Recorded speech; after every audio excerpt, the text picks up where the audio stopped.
በስቃይ ረጅም የምትመስለው ሌሊት ስትነጋላቸው ከጠዋቱ 12 ሰዓት ልጃቸው ሲሳይ ምግብ አዘጋጅቶ ቁርስ አብልቶ መድኃኒት ለማስዋጥ አባቱን ሲቀሰቅስ የአባቱ ሁኔታ አስደነገጠው።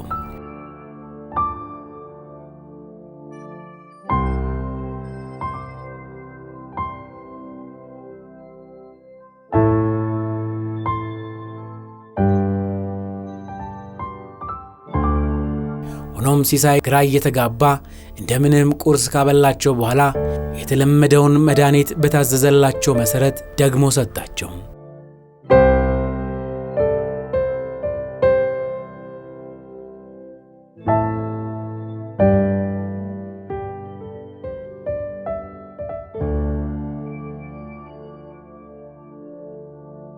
ለወላጅ አባቱ መድኃኒት ሰጥቷቸው ወደ ሥራ ያቀናው ሲሳይ መድኃኒቱን አስጧቸው ሲሄድ ግን ፍጹም ልቡ ያሰበው መድኃኒት ለአባቱ መፈወሻ እንጂ ለከፋ ጉዳት ይዳርጋቸዋል ብሎ አላስተዋለም።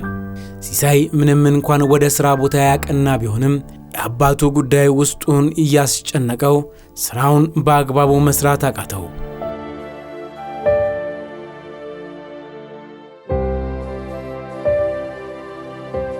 ሆኖም በዚያ ቦታ መቆየት ያላስቻለው ሲሳይ ሥራውን ጓደኞቹ እንዲሸፍኑለት አድርጎ አባቱን ለማስታመም ወደ ቤቱ አቀና።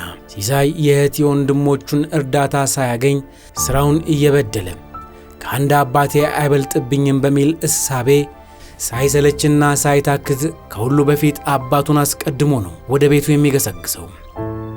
ምንም እንኳን ወደ አባቱ በፍጥነት ወደ ቤት ቢሄድም ወላጅ አባቱ ይበልጥ ሕመማቸው በርትቶ ተዳክመዋል።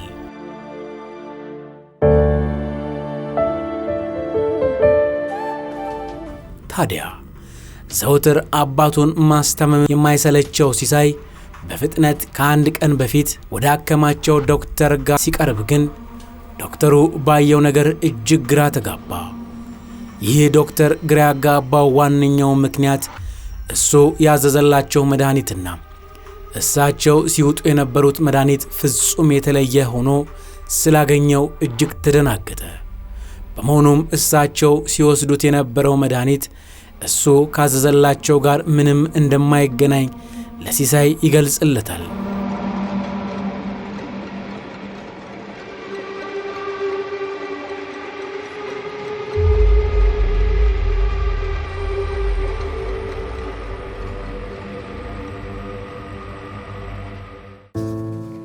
እንግዲህ ሐኪሙ ያዘዘላቸውን መድኃኒት አስመጥቶ በሚያይበት ሰዓት ላይ በጣም ነው የደነገጠው። ምክንያቱም እሱ ያዘዘላቸው መድኃኒት ሌላ ነው፣ ሲሳይ ልጃቸው ሲሳይ ደግሞ ገዝቶ የሰጣቸው መድኃኒት ደግሞ ሌላ ነው እና በጣም ነው የደነገጠው። ሐኪሙ ሌላ ያስደነገጠው ነገር እሳቸው ካለባቸው የጤናቸው ሁኔታና ከታመሙበት ህመም ጋር ፈጽሞ ሊወስዱት የማይገባ መድኃኒት ስለሆነ ነው በጣም ድንጋጤውን ከፍ ያደረገው። አዎ በጣም ያስደነግጣል። እንግዲህ ያድናል ተብሎ የተሰጠ መድኃኒት የታዘዘው ሌላ ሆኖ የተሰጠው ሌላ ሲሆን አድናለው ያሉትን ሰው ለሞት የሚዳርግ መድኃኒት ሲሆን በጣም ያሳዝናል፣ ያስደነግጣል።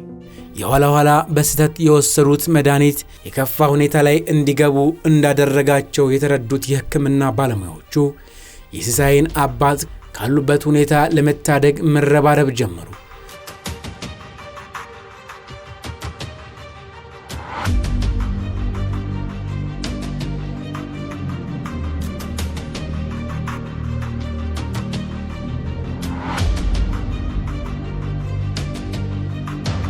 የአዛውንቱ ሁኔታ ቀላል የሚባል ባለመሆኑ ርብርቦሹ ቀጠለ።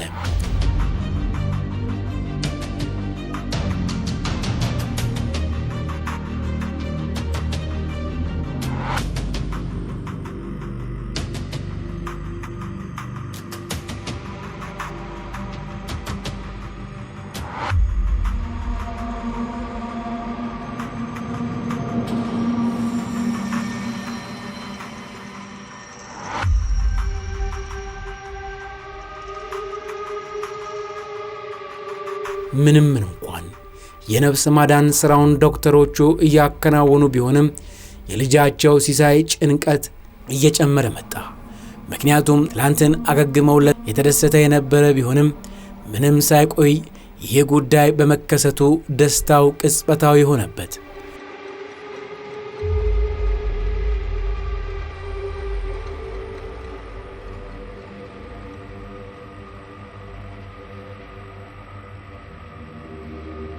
ውስጣዊ ጭንቀት ዙሪያውን ከቦት ምን ማድረግ እንዳለበት ግራ እየተጋባ የአባቱን መዳን እየናፈቀ በሆስፒታሉ ይንቆራጠጣል።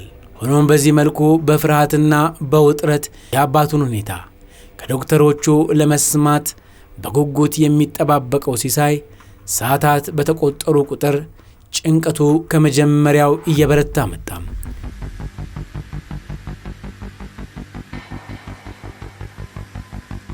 ምንም እንኳን አባቱ በሕክምና ባለሙያዎቹ ተገቢውን እርዳታ ያገኙ የነበረ ቢሆንም በስተት ሲወስዱት የነበረው መድኃኒት ውስጡን ክፉኛ ስለጎዳቸው ሲለፋላቸው የነበረውን ልጃቸውን ጥለው ላይመለሱ አሸለቡም።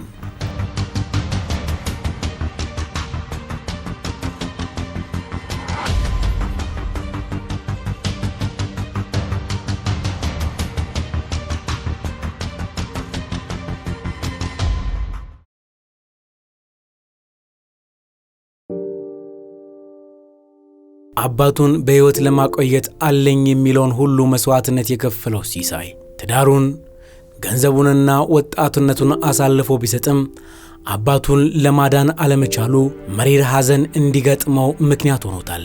ከምንም በላይ ደግሞ ሲሳይ ሐዘኑ ከብዶበት ሊቀበለው ያልቻለው ነገር የሚለፋላቸው ወላጅ አባቱን በሕክምና ስህተት ምክንያት ማጣቱ የሐዘን ዳርቻው ገደብ የለሽ እንዲሆን አድርጎታል።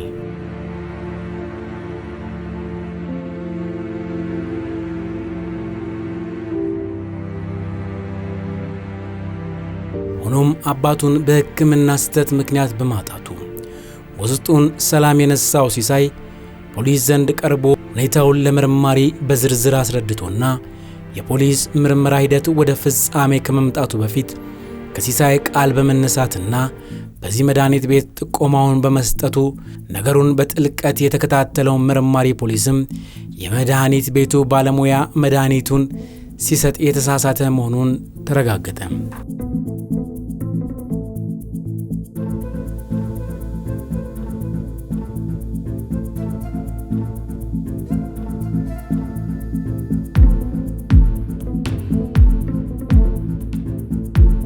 ታዲያ በዚህ ታሪክ ላይ መርማሪ ፖሊስ በሚያደርገው የምርመራ ሂደት በርካቶች የሕክምና ባለሙያዎች የተሰማሩበትን የሕክምና ሙያ እስከሚያማርሩ እንግልት የደረሰባቸው ቢሆንም የአዛውንቱ የሞት መንስኤ ተሸሽጎ እንዳይቀርና ነገሩ እልባት እንዲያገኝ በማለት እያንዳንዱ ላይ ጥልቅ የሆነ ምርመራ እየተደረገ ሲሆን በሰዓቱ ፖሊስ ምርመራ ሲያካሂድ በተፈጠረ ስህተት ላይ እጃቸው የሌለበት የሕክምና ባለሙያዎች ነጥሎ ለማውጣት ተችሏል።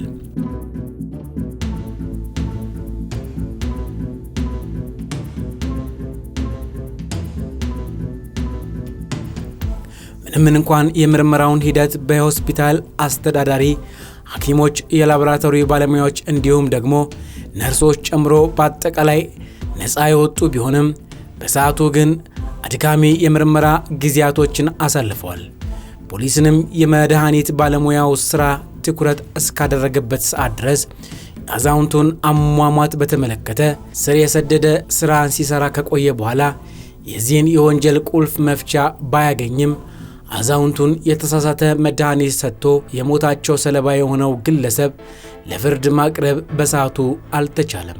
ምክንያቱም ግለሰቡ አስቀድሞ ስህተት መፈጸሙ ስለገባው ፖሊስ መዳፍ ከመውደቁ በፊት እግሬ አውጪኝ ብሎ ከሀገር ኮበለለ።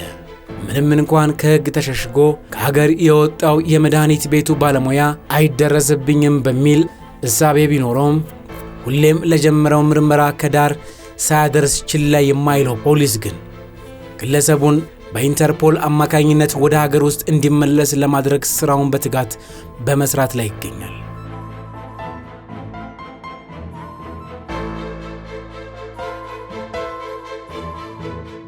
የትኛውም ሙያ ላይ ስህተት እንዳለ ሁሉ ሕክምና ቦታ ላይ ስህተት ሊኖር ይችላል።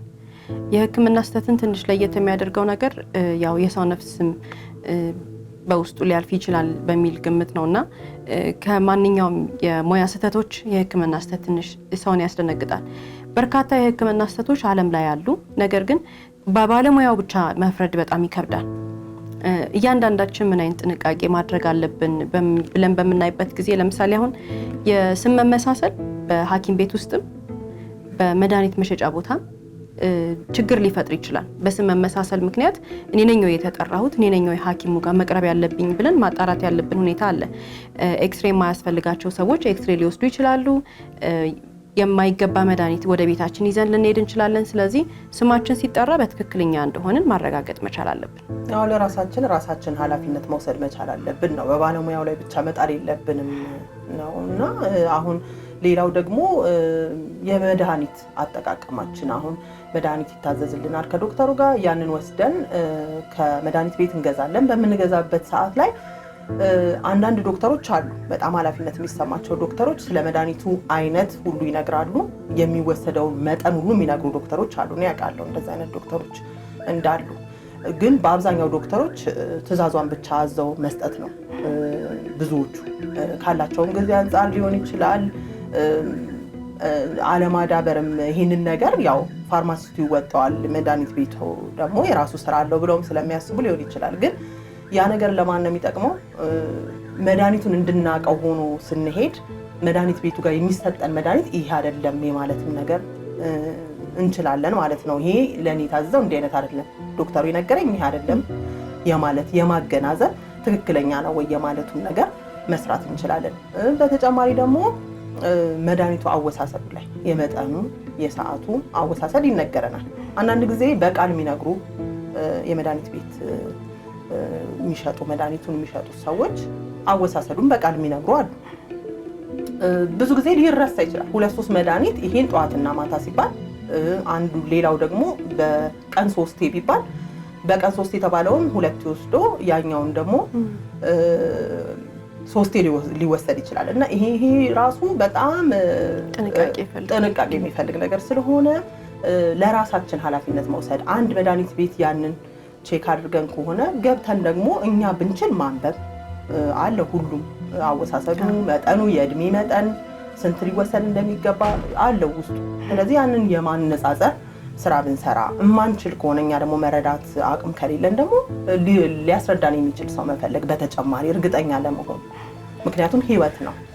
ከዛ በተጨማሪ ለምሳሌ ለህፃናት የሚታዘዙ መድኃኒቶች መጠን አላቸው አይደለም? እነዛ ከ12 ዓመት በታች ወይም ከ12 ዓመት በላይ የተባለ እንደየእድሜያቸው የሚከፋፈሉ ነገሮች አሉ። በተለይ ወላጆች ልጆች ሲታመሙባቸው ሰው ልከው የማስገዛት ነገር አለ። ሰው ልከው ሲያስገዙ የተላከው ሰው እድሜውን ላይ ያውቀው ይችላል። የህፃኑ የ10 ዓመቷን ልጅ 12 ዓመት ወይ የ9 ዓመቷን ልጅ 13 ዓመት ብሎ ለፋርማሲስቱ ሊናገር ይችላል። እዛ ላይ ከሌለ ማለት ነው ማዘዣው ላይ ከሌለና እዚህ ጋር ራሱ በጣም ትልቅ ጥንቃቄ ያስፈልጋል። ምክንያቱም ህፃናት ሊሰጣቸው ከሚገባው ዶዝ በላይ ሊሰጣቸው ስለሚችል ወላጆች ጥንቃቄ ማድረግ አለባቸው። ቢያነቡትም ባያነቡትም ለሚችል ሰው ማሳየት መቻል አለባቸውና እርግጠኛ መሆን አለባቸው፣ ማዳመጥም አለባቸው ስለ ትዕዛዙ። ውድ የስለ ሕይወት ቤተሰቦች ስራችንን ባልተረጋጋ መንፈስ ስንሰራ ከራሳችን አልፈን የምስኪን ሰው ነፍስ በከንቱ እንደሚያልፍ ከባለ ታሪካችን ከሆኑ አዛውንት ልንገነዘበው የምንችለው ቅድመ ጥንቃቄ ሲሆን ይህን የሕክምና ስህተት የብዙዎችን ሕይወት እየቀጠፈና በሁሉም ሰው ቤት እያንኳኳ የመጣ ጥልቅ ጉዳይ ነው። በሌላ በኩል ደግሞ ባልና ሚስት በሕይወት ውጣ ውረድ ለሚገጥማቸው ችግር ተረጋግተው ሊወጡት ይገባል እንጂ አንዱ አንደኛውን ጥሎና ትዳሩን በትኖ መሄድ የመልካም ሰው ጸባይ አለመሆኑን ለማሳሰብ እየወደድንና አንድም ሰው በተሳሳተ የሕክምና ምክንያት ሕይወቱን ማጣት የለበትም እያልን የዛሬው መልእክታችንን እናስተላልፋለን። እስከ ፕሮግራማችን ፍጻሜ ድረስ አብራችሁን ስለቆያችሁ እናመሰግናለን። ሳምንት በተመሳሳይ ሰዓት እንድትጠብቁን እየጋበዝን እንደተለመደው በአድራሻችን አስተያየቶቻችሁን ላኩልን። እስከ ሳምንት ድረስ ቸርን ሰንብት።